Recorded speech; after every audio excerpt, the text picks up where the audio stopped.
Bruce Springsteen must own a time machine because his new album sounds like it came straight out of the 70s. We're a long way from E Street and New Jersey here. My review of Western Stars, along with an unboxing of the new CD, is coming up next on Track by Track. Hey everybody, my name's Kyle and this is Track by Track, music reviews, news, and commentary. Thanks for tuning in today, and if this is your first time here, please take a second to click subscribe so that you won't miss future reviews and more. So I'm going to be reviewing the new Bruce Springsteen album today, but before we get going, I want to let you know to stick around at the end of the video. I'll go ahead and include a short unboxing of the CD if you're interested to see what the packaging and the liner notes look like. I saw a very tongue-in-cheek article today about the new Bruce Springsteen album, Western Stars. The website Slate was poking a little fun at Rolling Stone for only giving the album a, quote, merely enthusiastic rating. The headline reads, Rolling Stone slams Bruce Springsteen with rare 4-star review, adding it's the worst rating they've given him in 25 years. The article goes on to detail Rolling Stone's long history of heaping praise on Springsteen's output almost by default. They add that the magazine seems to do the same thing with U2, who Rolling Stone gave their Album of the Year honor in 2014 for the controversial iTunes freebie Songs of Innocence. The article made me chuckle a bit, but not just because it was true of Rolling Stone, it was also true of so many other music publications, not to mention many diehard fans. Every time a new album comes out by legendary acts like Springsteen, U2, Bob Dylan, Paul McCartney, Neil Young, and many others, the superlatives seem to flow so freely as to become cliché. It's as if, based on the inarguable excellence of their output in the past, they can do no wrong in the present or the future. Now, I have to say, when I look at my favorite artists' discographies, I find, shall we say, flaws in every one of them. No act is perfect. There's not a single band or solo artist that I've ever listened to that I feel compelled to shower with unconditional love now and forever. As great as they may be in my mind and in the minds of many others, every new album is a new opportunity at bat.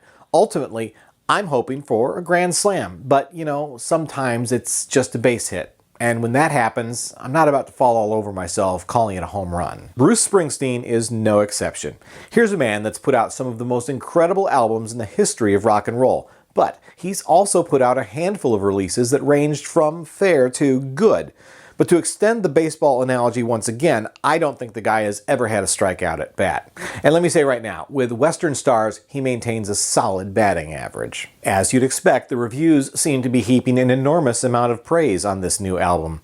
In this listener's opinion, there's a lot here that is worthy of praise, but there's also a lot of stuff on Western Stars that makes me go, that was nice. Not great, but nice. I think part of that response is inherent in the type of project that Springsteen has taken on here. This is definitely not an E Street Band album that we're dealing with.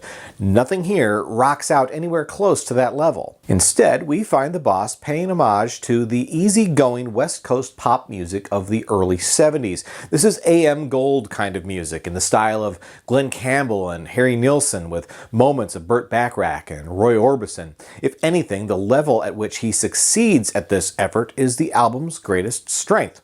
From start to finish, Western Stars feels so much like a 1970s covers album that it's hard to believe that this is all original music written and recorded nearly 50 years in the future.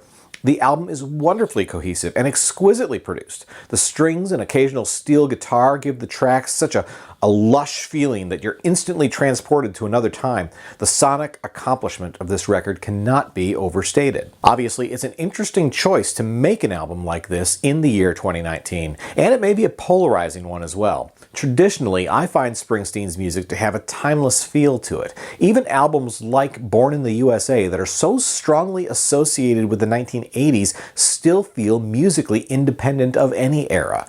Western Stars, on the other hand, is decidedly rooted in a single decade, and how much you enjoy the album is likely to depend on how much you enjoy the music that inspired it. Coincidentally, I went through a bit of a Harry Nilsson phase recently and spent some time revisiting some of his classic albums. So, with so much of that music fresh in my mind, the dramatic similarity between Nilsson's Everybody's Talking and Springsteen's Hello Sunshine was glaringly obvious. If you hadn't noticed it before, you'll find the comparison unavoidable now. Bruce's new track is still, as I said, nice, but it kind of makes me want to go back to the source of the inspiration. But maybe that's what these kinds of albums are supposed to do. After all, if listening to Springsteen's 2006 album We Shall Overcome, the Seeger Sessions, didn't make you want to revisit the music of folk icon Pete Seeger, that almost seems like a failure. But similar to Western Stars, how much you enjoyed the Seeger Sessions would strongly depend on how you feel about the original material. Interestingly enough, both albums represented a 50-year trip back in time when they were recorded. Of course, at this point, Springsteen himself has a discography that dates back almost 50 years. And the truth of the matter is, as he turns 70 later this year, this is exactly the type of album that we might expect him to create.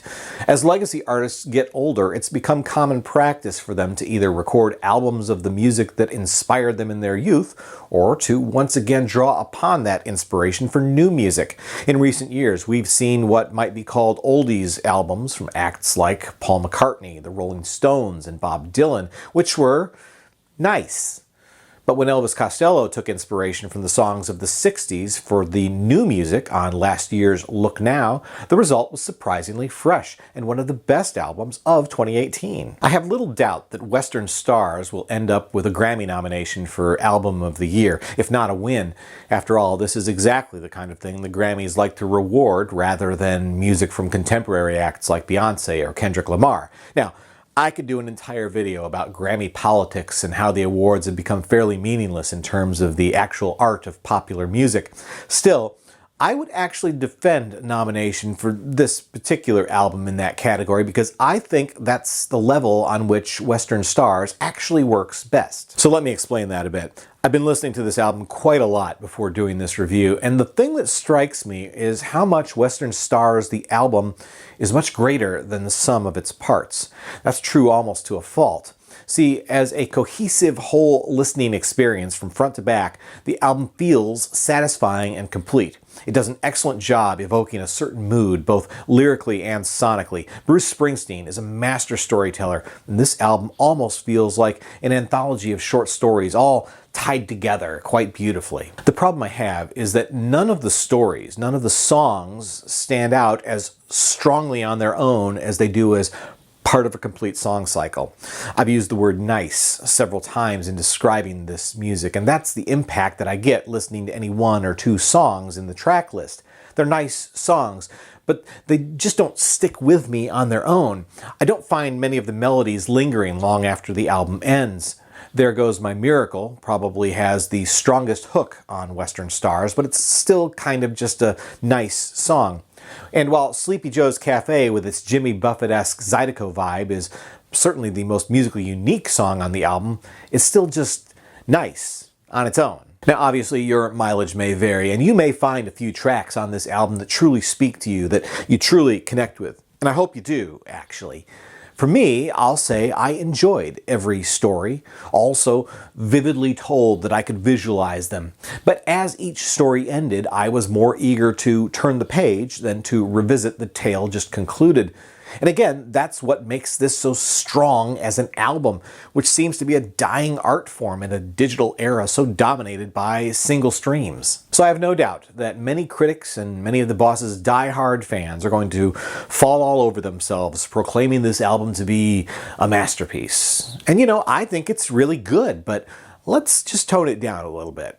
I'll also be curious to hear what other listeners think of this musical direction, because there is for sure no Born to Run or Dancing in the Dark to be found here. Still, I think that this makes for an overall satisfying listening experience, if not highly satisfying.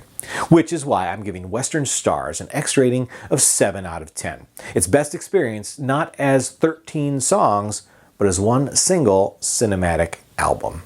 Alright, as promised, let me wrap things up with an unboxing of the CD itself. And let me just say that while there's nothing elaborate about the packaging, I really love the art and photography throughout the booklet. The lush and cinematic visuals are a perfect complement to the music. Let's take a look. Alright, we're looking at Western Stars, the new solo album from Bruce Springsteen.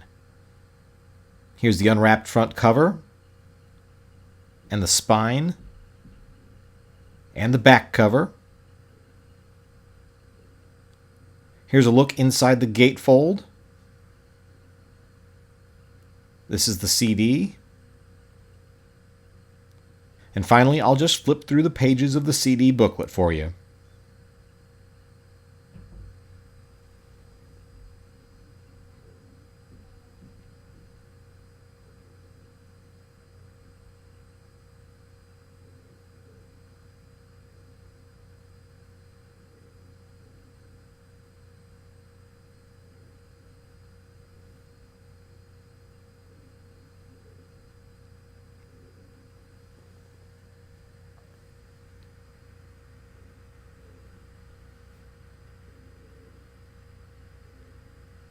So there you go, Western Stars by Bruce Springsteen. If you want to add this to your collection, you can find Amazon ordering links in the description below. Once again, my name's Kyle, and this has been Track by Track. If you like this video, be sure to give it a thumbs up. Plus, check out some of these other videos below that I think you might also enjoy. And of course, be sure to subscribe, because true music fans always want new releases the day they come out. Thanks for watching, and I'll see you next time.